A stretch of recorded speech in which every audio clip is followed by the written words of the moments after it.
Okay. Whoa. Okay, meeting is loud. Streaming live. Let me get up the share here. Okay. Whoa. Okay, meeting is loud. Streaming live. Whoop. Woohoo! Getting that again. Let me get up the share here. Okay. Whoa. Okay, meeting.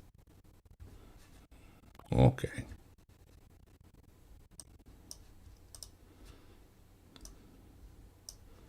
Whoop. Hello. If they have a place we can like set.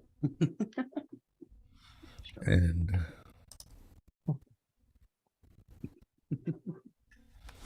oh, now my screen has gone away. Oh, All well, right. it's still just the, Yeah, I'm trying to. marketing thing that you see and makes you know marketing, that icon there, that's a marketing branding Logo. thing. Logo, thank you, Jesus. Oh my God.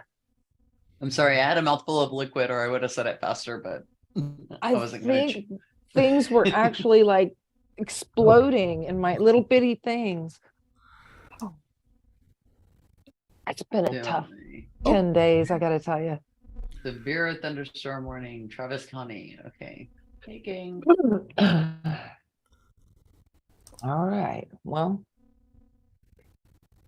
Okay, I'm ready if if y'all are. we're. Oh, okay, there we are. And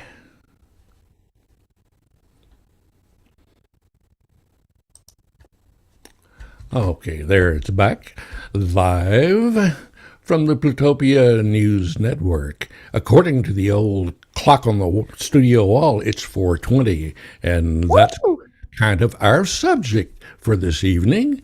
And we have our esteemed guest, the unusual suspects.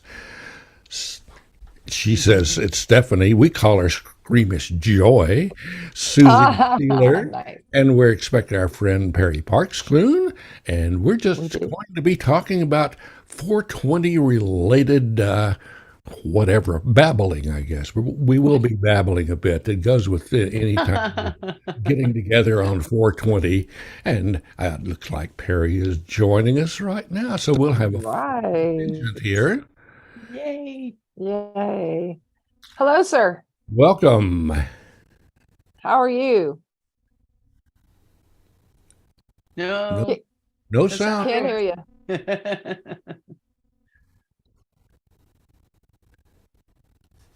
Are you there? Oh, there we There are. you go. We're hearing some sound there. You got me? How are you? Yeah, There. can you turn it up just a little bit?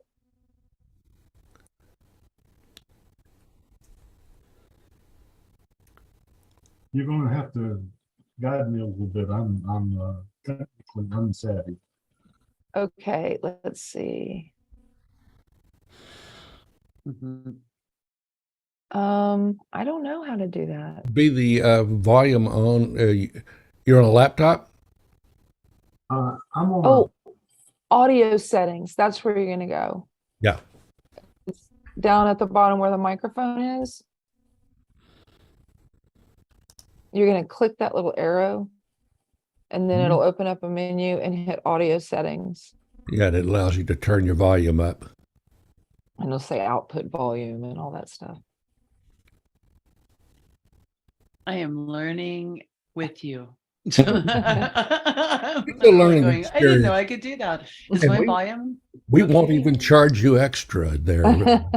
Wow. There's no cover charge to get in here, although I will hit you up on the way out.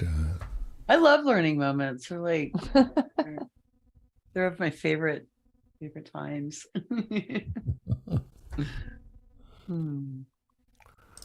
Okay. You get it?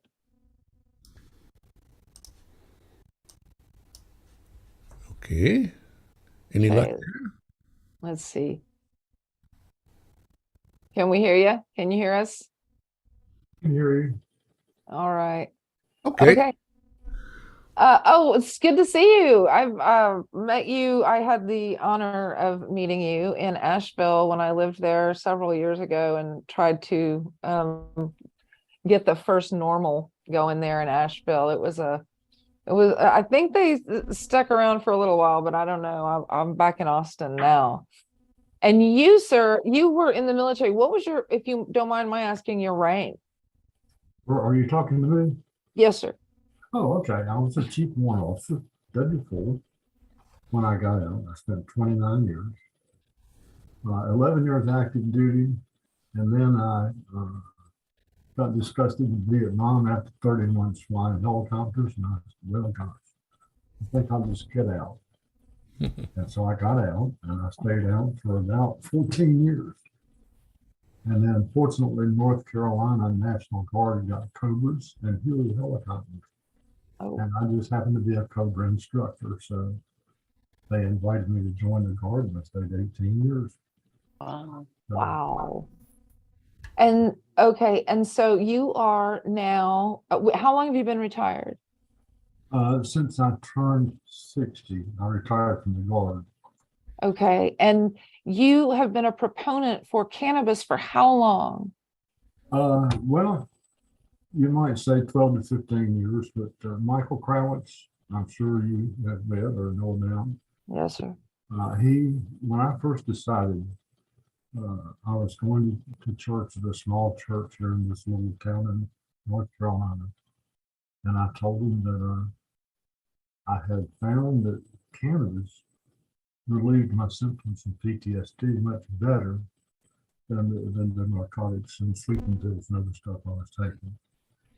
And so when I did that, being a strong church member and a believer in the truth, when I realized that it really worked, I went to my preacher, my pastor, and I said, look, this is the truth. Aren't we all searching for the truth? And he said, yeah, but you know, your daughter's in high school and you got the church here and you do that. And so I did it. I came out in the newspaper. I said, I'm going to use it because it works.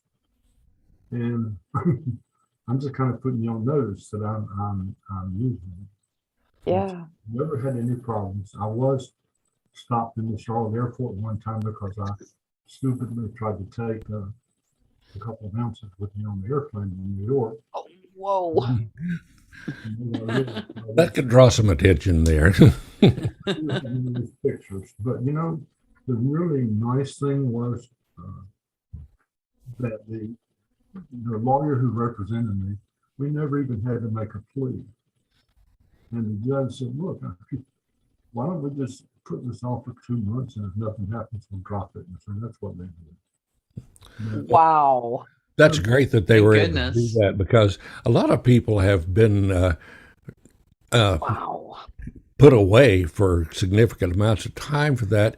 And Less amounts. it's fortunate that the idea of medical marijuana has become more mainstream. People understand it now that it's an actual thing. The people used to. My wife was one of the original patients that got medical marijuana in California when they started that, Wow. and she was treated. She worked for a big medical foundation there in the Kaiser Permanente Medical Care Program, and she was an accountant. And they were freaked out. Her Kaiser Permanente doctor gave her the prescription, and he was really reluctant because in those days it was still looked at as a bunch of hippies just want to get high and say it's for medicine, and And it, not the yeah. case.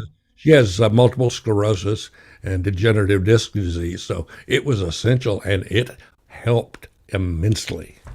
Also on traumatic brain injury, you know, which a lot of my fellow veterans suffered those. And I was fortunate in 2009 in Warwick, Rhode Island, at a Patients Out of Time conference. I met Dr. Masood, who passed away last week. And I had lunch with he and his wife. And it was extraordinary because I thought, given my college days, that I knew a lot about cannabis. I found out that I knew nearly nothing. And so when I started to really look at it, I started going to the medical conferences. The first conference I went to, where in Rhode Island, where I met Dr. McShule, someone stood up and told me why I felt better. And I thought, my goodness, if this is the truth, where are we going? What are we doing? And so I attended a conference in Washington, D.C. With Ethan Nadelman and several other influential people. And they were talking about all the progress we've made and how it's going to happen one day. And they were talking about 3 to 5 years. And I just got berserk. I said, look, I don't have 3 to 5 years. Got Yeah. 20 veterans a day taking their life. Yeah. And any one of these could be impacted by cannabis use if they were not restricted or advised not to do it. Right. When I finally decided to do it, I went to my doctor, who's a pain medicine doctor here in my small town. And I said, look, I use it all the time and it works. And he said, well, with your x-ray of your back, how are you walking right now? So I'm walking fine. And so he said, well, if I prescribe opiates for you, what's going to happen to me? I said, no. I said, that is a big bunch of bunk that the DEA uses to scare doctors into not writing prescriptions. And as a result of that, Michael Crowich, who's become quite a friend, comes here to see my doctor for his small opiate use. But what I found, I went to 10 conferences, or 9 or 10 conferences. And when I saw what they really knew, I was so shocked. It's like the traumatic brain injury. When Dr. McShule discovered anandamide, which is it's a substance in the brain which is physically and chemically very similar to THC. And so what they found was, hey, this is a natural substance in the brain, and it goes right through the blood-brain barrier. The blood-brain barrier is to protect you from eating the pretty berries that will kill you. And so most artificial things will not make it through the blood-brain barrier. So that presented a real problem for treating these brain injuries because nothing would go through the blood-brain barrier. And then they said, right, this cannabis stuff goes right through because it's perceived by the body as a natural substance. Yeah. Oh my God. So Man of receptors. this opened a new door into the gliomas, the brain tumors, because all of a sudden you've got a natural substance that passes through. And your viewers already know this, but when I talked to Dr. McShule, he discovered THC in 1964. He said he got a bunch of rats together and they were fighting and messing around, and he fed them some cannabis, and they calmed down. And so he isolated the substance that caused that. Well, Wake Forest University here in North Carolina in the 80s decided they were going to see how the brain used this cannabis. How did it get into the brain's thought waves? And so they worked for years and discovered the receptors for cannabis. Mm-hmm. And instead of a receptor in the brain, which stops a narcotic and says, you don't feel any pain, these receptors are all over your body. Mm-hmm. Yeah. So they mitigate the pain signals going up the body. Yes. Mhm. When I found that out, I said, well, wait a minute. Dr. McShule said the brain does not develop a receptor to a plant. And so they didn't really understand how it worked, but they found a receptor. And so they, when McShule started working more, he found that this one substance would go right through the receptor. And they said, well, Dr. McShule, you have the honor of naming this because you discovered it. And he said, well, I'm going to call it anandamide. Anandamide is a Sanskrit word for bliss. Mm. And they said, well, Dr. McShule, you're Hebrew. Why don't you name it a Hebrew? He said, we don't have a word for bliss. Oh, Wow, wow. that's incredible. Wow. What a great story. But anyway, So, knowing yes.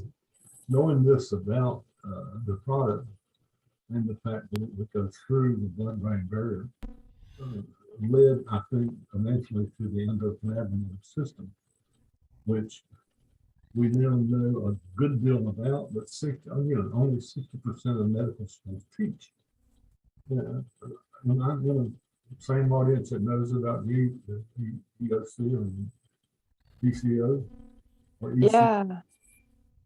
endocannabinoid system. Are you familiar with it? Yes. Yeah, I figured you are. But a lot of doctors are not. My doctor is reticent to prescribe. He said, I mean, it's obviously illegal here. But he said if it were legal, that he would not prescribe it because there aren't enough studies that have been done that can allow him to know how much to prescribe and this sort of thing. And so what is a prescription? If because I mean, we don't have it here. We don't have you can go buy a flower from so how much is it? Is it anywhere near, what the street stuff is in cost and the amount of THC and CBD? And I have another question, but I'll let you finish those two first. No, I was just so surprised because, like I said, I thought I knew a lot about cannabis, but when I went to the medical conferences, I found that I had just scratched the surface, and the more I learned, the more upset I got at the legal attitude towards cannabis. All these veterans who are suffering, who are dying, and are told that it doesn't work. I made a presentation in DC on Capitol Hill to that was part of a group that spoke to Congress about it. And I said, whenever, and I spoke to a large group of American Legion, and they looked at me like they were almost looking at me like, I don't know if I trust you or not. And the attitude towards the cannabis fostered by the United States government and Harry Inslinger was so draconian that it created a little blind between those people. I'm 80 years old, and so when I first started going to talk to people about it, when you reach an older person and you mention cannabis, something in his brain just automatically puts a shutter down. Yes. Everybody brings up reefer madness and it's going to make you crazy and go commit crimes. Well, yeah. Has the Veterans Administration loosened up at all when it comes to cannabis? Because I know it was the VA hospitals were very opposed to it for a long time. Has that improved any? Well, yes. I mean, there are more people who know now. Whenever I finally realized what was happening, my local newspaper editor, they did print the article saying I used it. But then the second time they did it, he said, look, we're not going to be talking about this anymore. And he turned and started to go back to his office, and I screamed, you're an idiot. He froze in his tracks and turned around. I said, look, I didn't mean it to say, I'm just ignorant of the facts of the substance.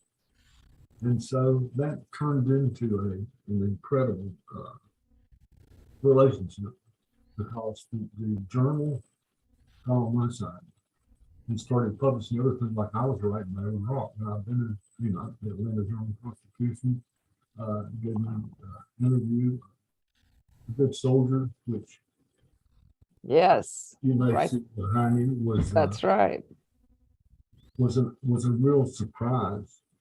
And when I really started working, Bruce Bartok, who has written numerous articles and he took a year off to study cannabis, and he runs the weekly website in Washington State. And so I was in Colorado, and speaking about veterans and how veterans were being helped with canvas. And I ran into Bruce. And I didn't just run into it. I mean, I think the good Lord, somebody, whatever it is, led me to the right spot because I was walking through in my uniform. He said, "What are you doing here?" And I said, "Well, I'm a medical marijuana patient." He said, "What?" He said, "Look, I apply for time and some of these magazines. Could we talk for a few minutes?" And so he interviewed me there in Colorado. And uh, I came on Time Magazine. And it gave me a better presence when I spoke to people. But I was really, really just gratified because it shows a picture of me on the page opposite to big guys, John, teaching. But in the back of the book, he said, it's time we change our attitude towards cannabis. Instead of the stigma that's attached to it, we need to realize these people are searching for a cure or searching for help. Or maybe Yes. at least for help. And that is that's criminal. People see me every day. "Thank you for your service." That's what I'm fine. Just quit arresting me. Yeah, But, exactly. but my attitude, I'm kind of hard hitting. And when I realize that I'm right about something, I don't back down to you. And I spent 10 years in my money because I believed in this. And I traveled all around California. But the thing that really surprised me was when I learned in Washington, D.C., they said another 3 to 5 years, when I have spent another 15 years. And it's just appalling to me how much we know and what the need is and how we treat it. We still are trying to put people in jail. And, When do the medical when do people start writing papers about it, and when do they start the studies, and what do we do to make them start? Do we need to flood them with postcards? What do we do? To talk to your representative, develop a relationship. And see, everybody's afraid to talk. Well, he's a congressman. Look, he's up there to do things that you want him to do. Yep. He doesn't know that you want him to do it. He's not going to do it. And so you have to make an appointment. And this is where it comes down to everybody.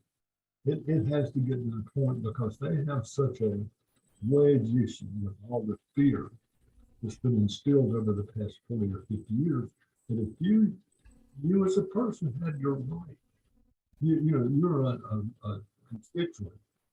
And so you go to your congressman and you tell him, Tom Tillis, my senator, was the Speaker of the House. Mm-hmm. I went to Joe Hackney, and he was the Speaker, and I said, "Look, why don't we put our farmers back to work, growing a crop that heals cancer, it kills them, Cash crop. Yeah." And so we had so many farmers out of work. Oh man. It was depressing to spend 10 years and listen, don't get me wrong. I see the progress. I see. I just drove home from Myrtle Beach. All the signs for CBD. I mean, it's everybody up and down the beach. Stop here at the hookah bar. Yeah. They're not being given real satisfactory medicine.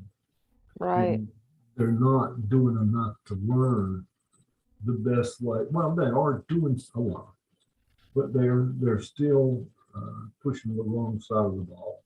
Yeah, the people in Texas, the politicians have been very reluctant to do anything that would help medical marijuana. We have a program here, but it's almost it's almost a joke because their idea of medical marijuana is a very low grade, low content, and it's extremely expensive. Yes. Yeah, this is a $200 And what did they- Yeah. And it's supposed to last you how long? This is a 1-to-1 ratio, so it's 1 milligram to 1 milligram. And And- see, I get my doctor, because I have chronic pain. I'm on opiates. I've been on them forever. And I have gotten my doctors to always let me smoke marijuana because they, and then I came back to Texas from North Carolina and the guy wouldn't let me do it. And so finally he comes in and says, you get a prescription for, what is it? It's fake. It's Marinol, but it's dronabinol is and then he hands me he doesn't hand me the prescription because they don't do that anymore. But he said, listen, whatever you do, don't take it. Great. Said it will make you sick. The only reason I have that prescription is so that when I pee in a cup, I have a reason to have THC in my system, and I get tested like at least once every 3 months. So there are ways around it. Yeah. Firstly, I have, been a medical marijuana user. I say, but most of my life, I have complex PTSD from childhood medical traumas, and found my way to cannabis at an extremely early age, and used it for 20 plus years almost daily, and decided that I was ready to quit, or it'd be okay if I did. And that's when I actually got diagnosed with PTSD, because I had a real, and they put me on all sorts of drugs, which I had never used any kind of maintenance drugs. And those drugs made me very sick and made me gain like 80 pounds. And I mean, I just really messed up my life. And I went off those drugs and went back to cannabis, and it took me a few years for my body to stabilize. But, I maintained severe chronic pain and CPTSD and anxiety disorder with virtually no pharmaceuticals, except for cannabis. And I think it's cruel I think it's like absolutely cruel that they keep cannabis out of the system. It's illogical. Yeah, I found that it really is. It is really good for helping people not use so much of opiates, because my wife has or alcohol has transitioned off of opiates. She was taking a lot of oxycodone because since 2019, I explained it to people, in 2019 she had 2 breasts and 2 legs, and today she has 1 leg. And that means she went through all of that in that short period of time. And of course, the doctors were saying, "Here, take this, take this, take this." And she really hated the way she was feeling. She started using marijuana and was able. She stopped taking the oxycodone quite some time ago, and she has some gummies that she takes. For me, the traditional meds aren't really an option. I have, because of the health issues that I had as a child, I've had more than 25 surgeries, and I've only got 1 kidney, and I've only, it's like, I would be dead if I had taken everything that was prescribed to me by now. I simply would not be alive. And that is the truth, Perry, you are the president of the North Carolina cannabis patients. Is that correct? Uh-oh. Yep. You're the president of the North Carolina Cannabis Patients Network. Is that right?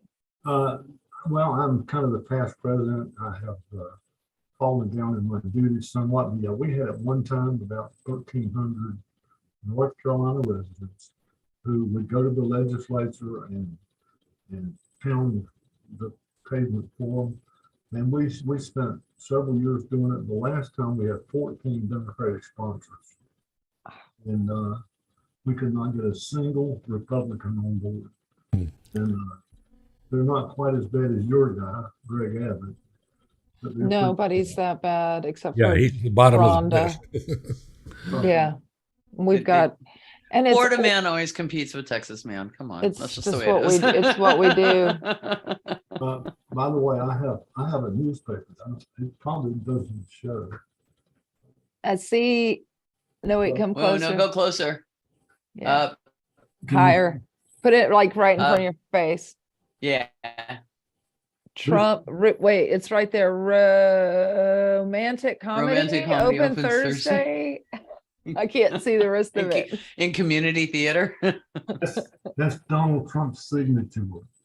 Oh Oh my, my gosh. you have a Donald Hold Trump it up sign. higher. Hold it up Yeah, higher. now I need to, now, Yeah, oh there you go. my Oh my God. God. Look at that How evil did you thing. get that? And this is me talking to him. This is the second visit. And I told him, I said, look, I use marijuana. He said, you do? I said, yeah, I'm a disabled vet. Of course, I was in uniform. And he said, does it help? I said, it works very well. And he said, well, where do you get it? I said, on the black market. Where the hell do you think? You know? Yeah. And he said, that's not right. And he's done nothing about it. Well, I love that When he's you're- the bar for where do what's you get it? right. He was probably looking for a score. He was Right. like, My son needs to come down off the coke. it's obvious that he has never had to go out and try to score some weed because he always had flunkies to say, "Here, boy, go get me." And his big thing, apparently, allegedly, was cocaine back in the '80s when he was doing the Studio 54 disco scene. So it's like, he knows a lot about drugs, but he's not going to open up and say, yeah, I smoked marijuana. He's still got that I never drank or anything kind of. And I always pay all my facade. bills. Yeah, exactly. and he's on the Mediterranean diet. Right. So, Perry, what is going on?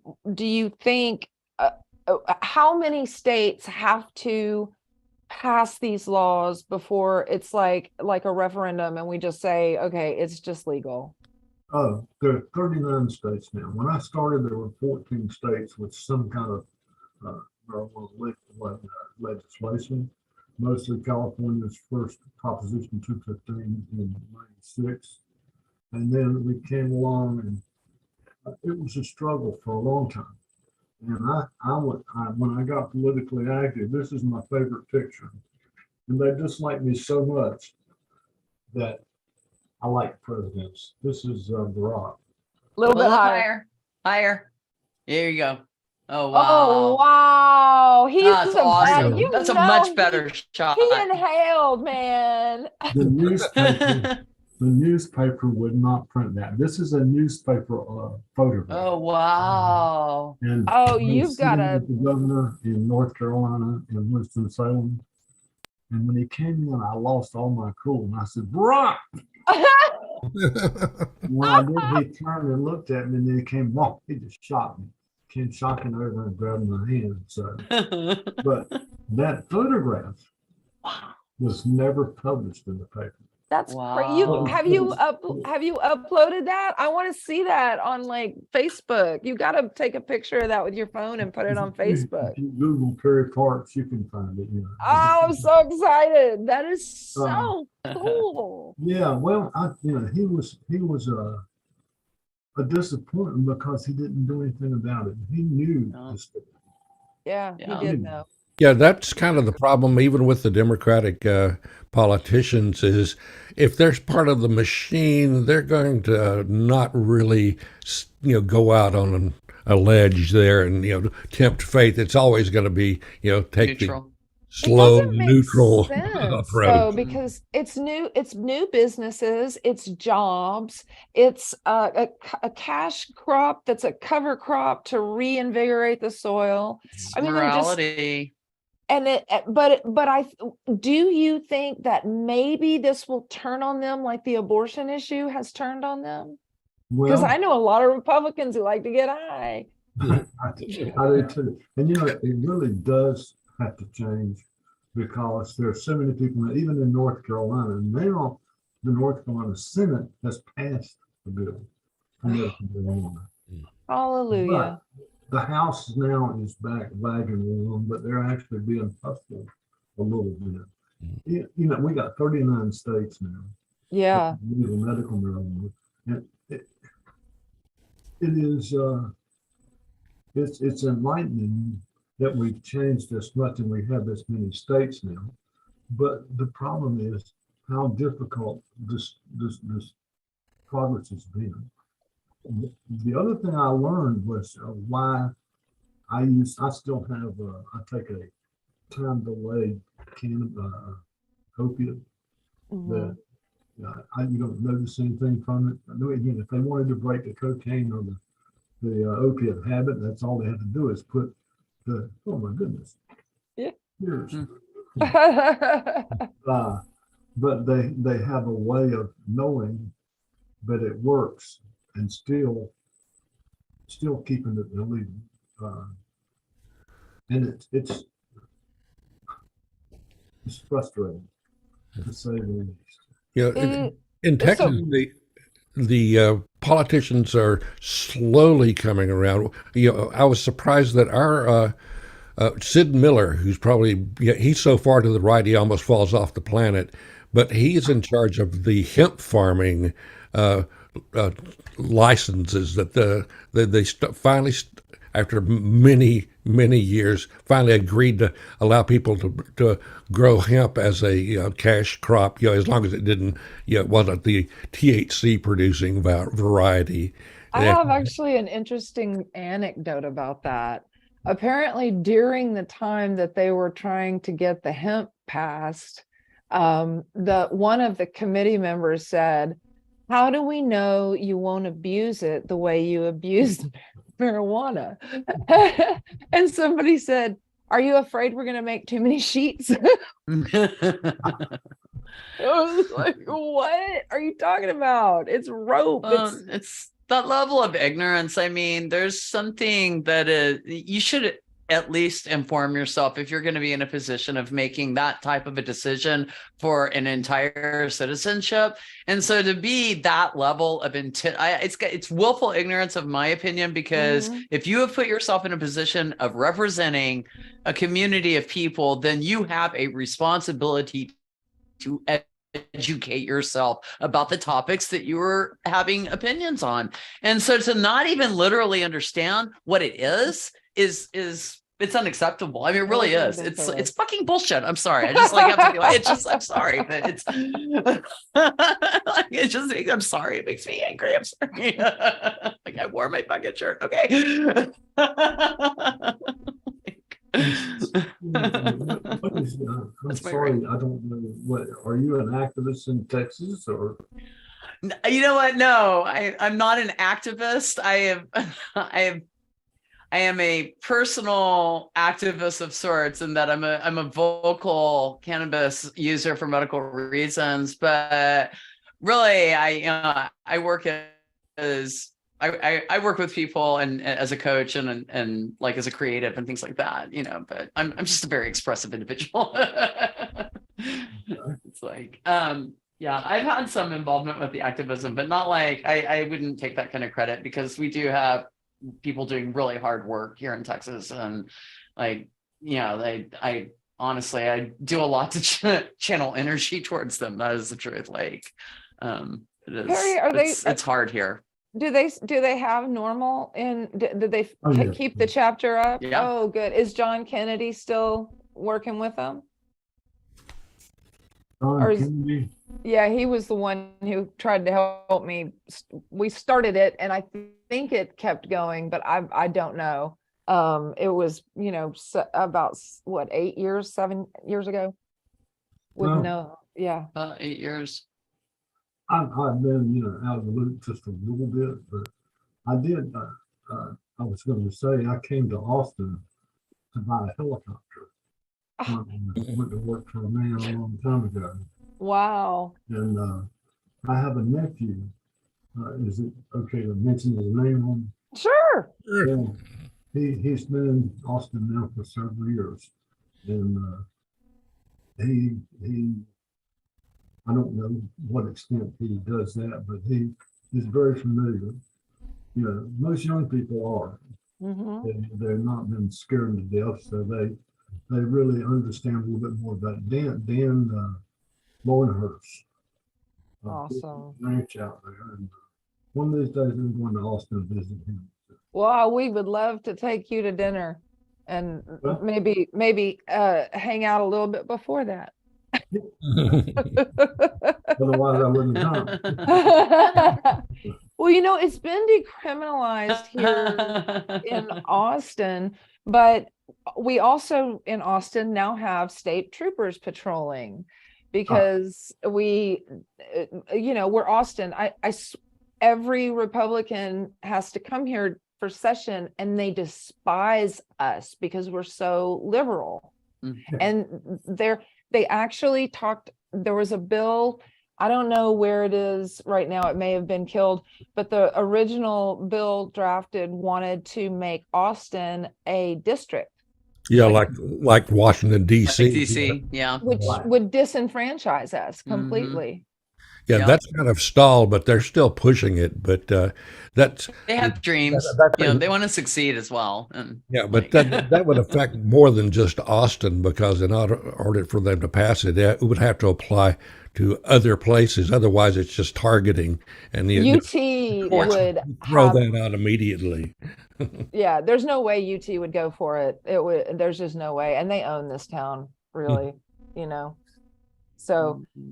But okay, so what is the next? Are there any medical marijuana bills that will find their way to the Senate and or the House? Is anybody writing anything right now? Yeah, I think the House is working on it. I should be more involved, but I told my wife I gave them 10 years. And That's a fact. Was a lot longer than I intended to be involved. But it was very worthwhile. I mean, I met so many people. Yes. Clint Werner, I'm hoping is going to be a guest in the next month or so. And Todd Stimson, I'm sure you know Todd from, we went, that was amazing. That whole thing was just amazing to me. Is Todd in Texas now? No, I think he's in Colorado, but when I contacted him last time, he was in New York, and I think it was just transitory. Yeah. But he's something. Boy, he made some changes happen, didn't he? He did. He walked from Asheville to Raleigh and got a lot of people interested along the way. Yep. And he was. If you try to be honest, they will do their best to destroy you.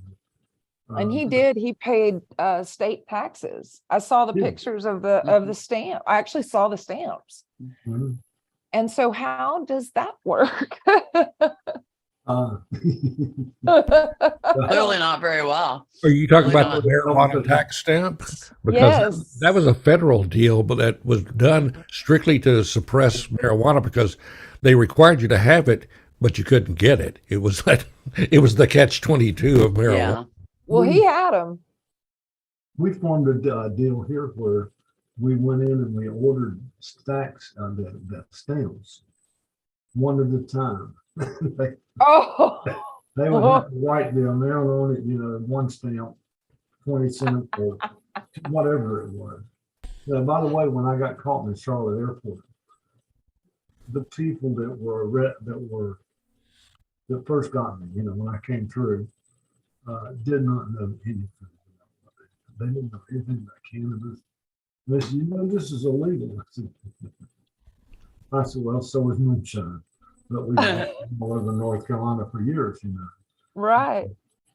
But I have had so many instances where the disgrace is just so wide and so large. Whenever I was in Vietnam,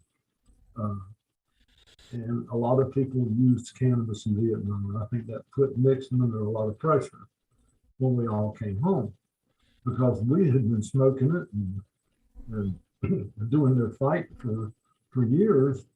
And I mean, it was not just me, it was a lot of people, even in the office. Yeah. So when we came home,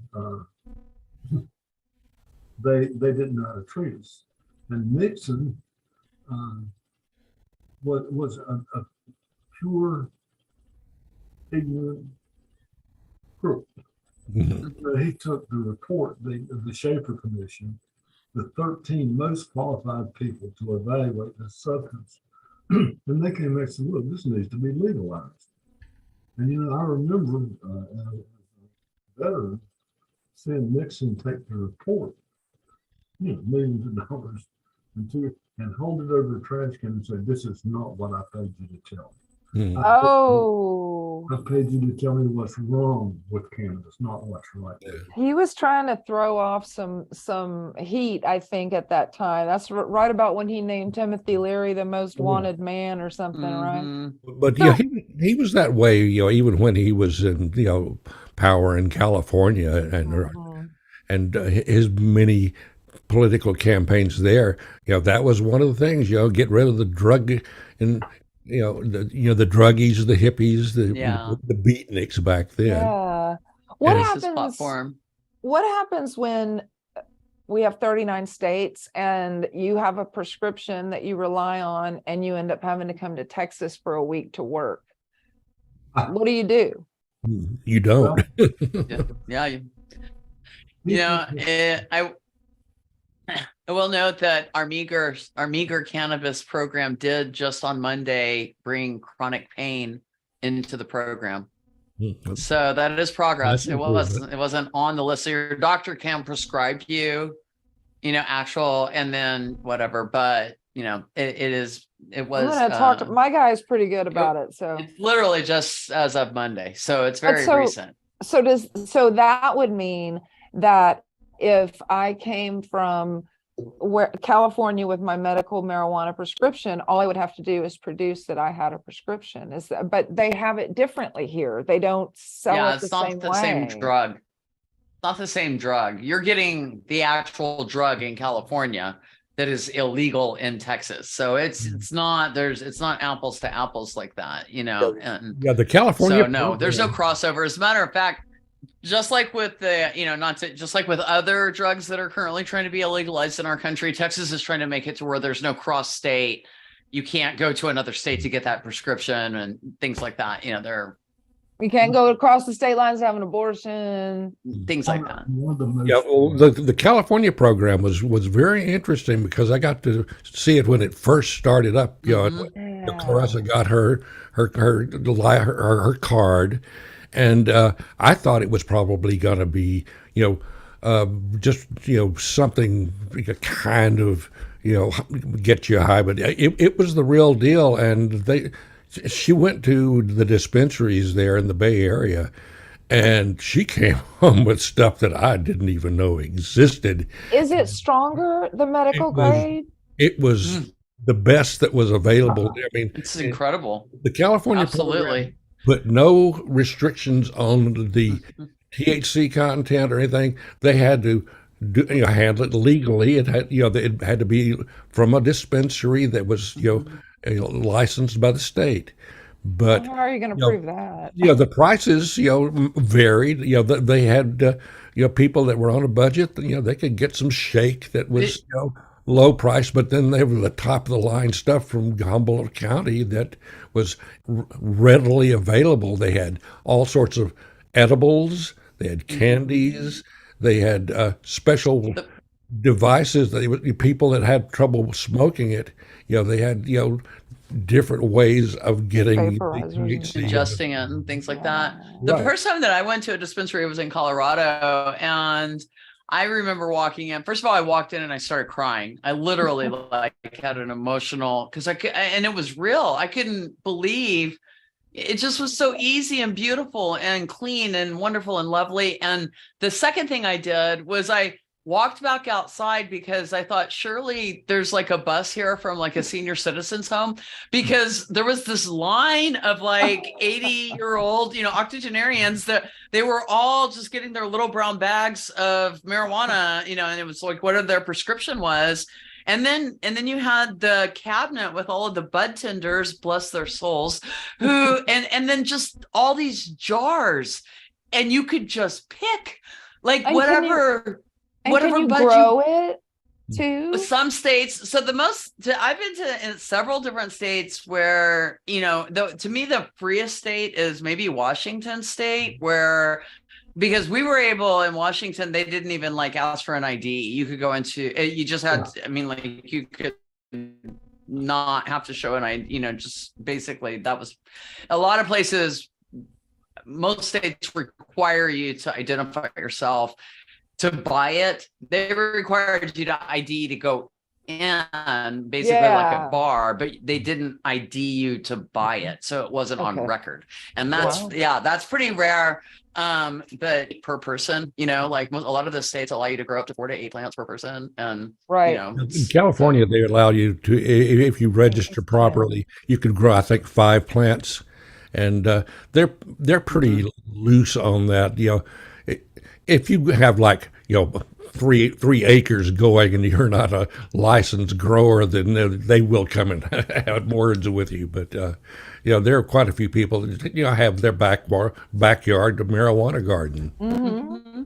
And I think that's good because they know what's in it, because unfortunately there's a lot of trade going on that's illegal trade in California, much of it being run by some of the Mexican drug cartels, and they grow it in very bad conditions. A lot of pesticides, a lot of. That's another really great point, Scoop. Because when you buy it, you get a label that literally tells you exactly like where it's grown, what the percentages of THC, what the percent, like it breaks it. It's like a medical label when you buy it. It literally has all that information on it, and so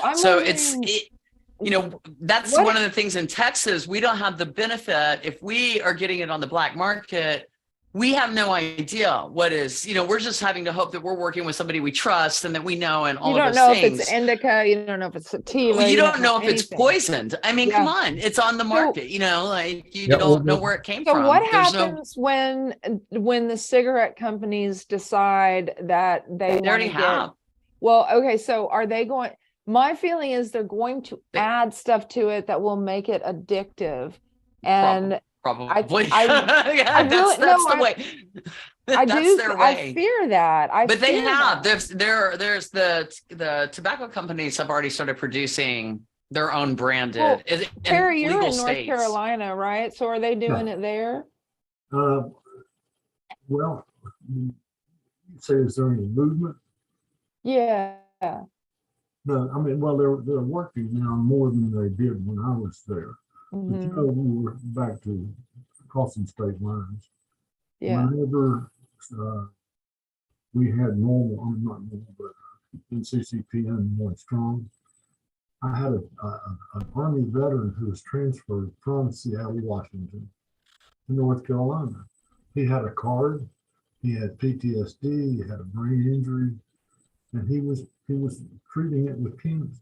When he came to North Carolina, we could find no way to get him treated legally. Of course, we treated everybody anyway, but it is it's almost immoral.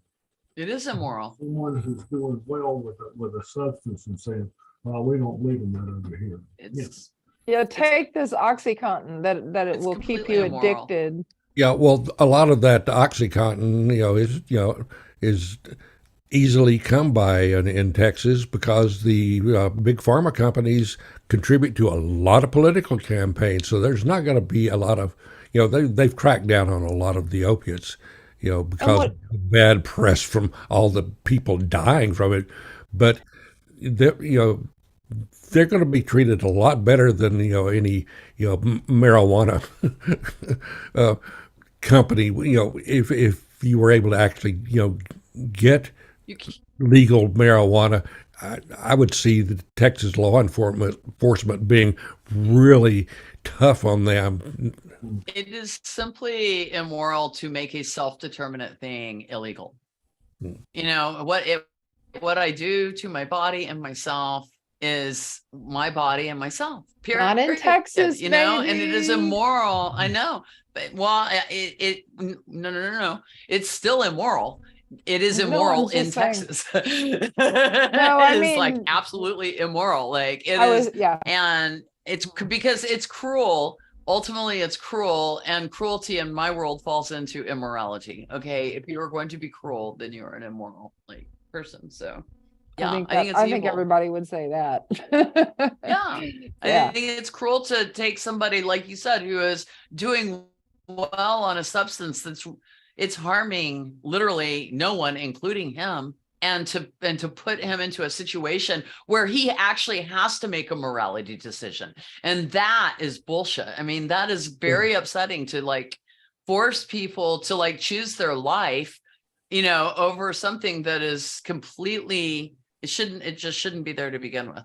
So Your governor is one of the most callous politicians yeah, he has black eyes, I've ever seen. soulless.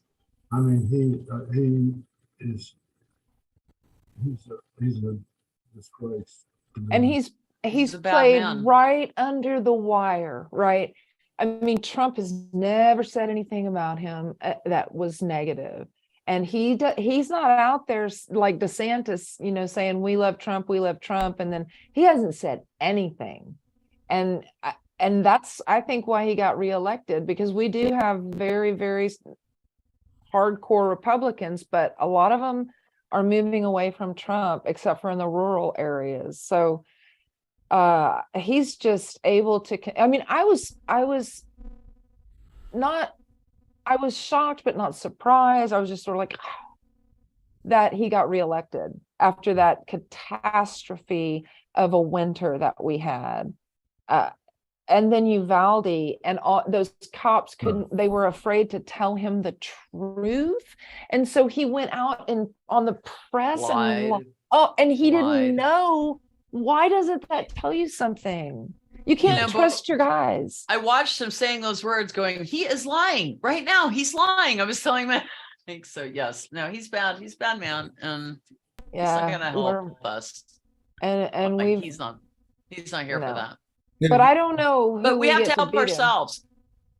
We have to help ourselves to your point. We have to actually advocate for ourselves, and really just the more that we are present, it is really critically important. The more that we're present and that we show up and that we have these conversations and we stay very public and present about this is our right in Texas. We are a maverick citizen state. We should be at the forefront of this, not chasing this issue. It is terrible that we're that's exactly what we need to do.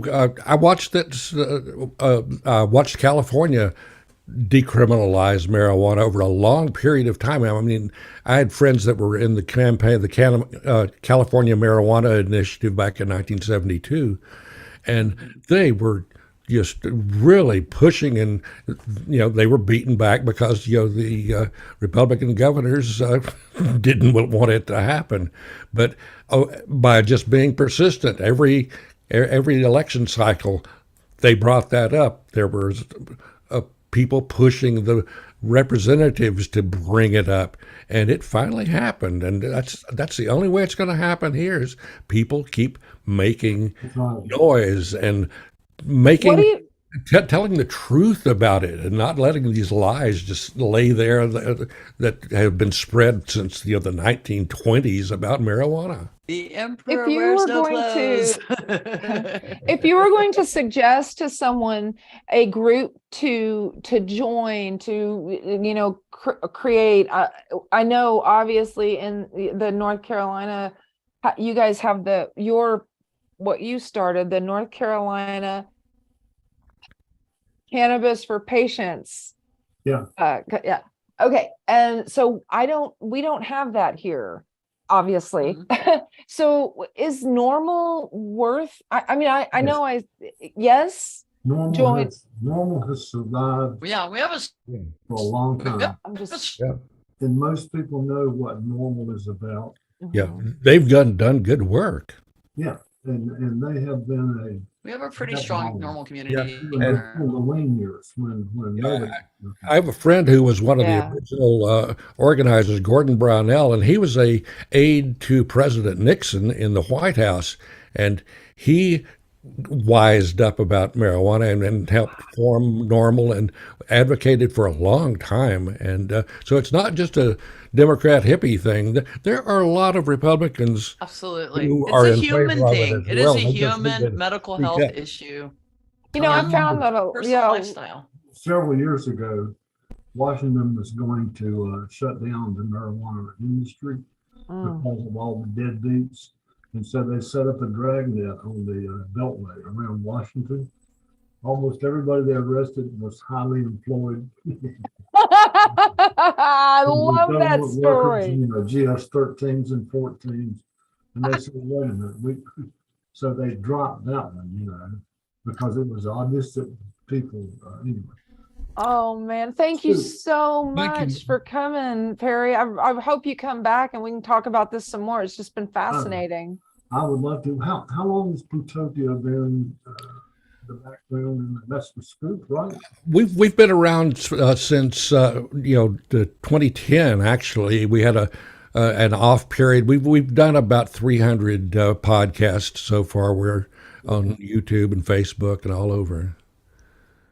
Well, Yes, I'll send you the link if you'd like from the YouTube. And so if do what you want with it. Yeah. Okay. Thank you so much. This has been fabulous. Good night, everyone, and Thank you. stay well and stay happy. Happy Bye. 420. Okay. Happy 420. See y'all later. Bye. Bye.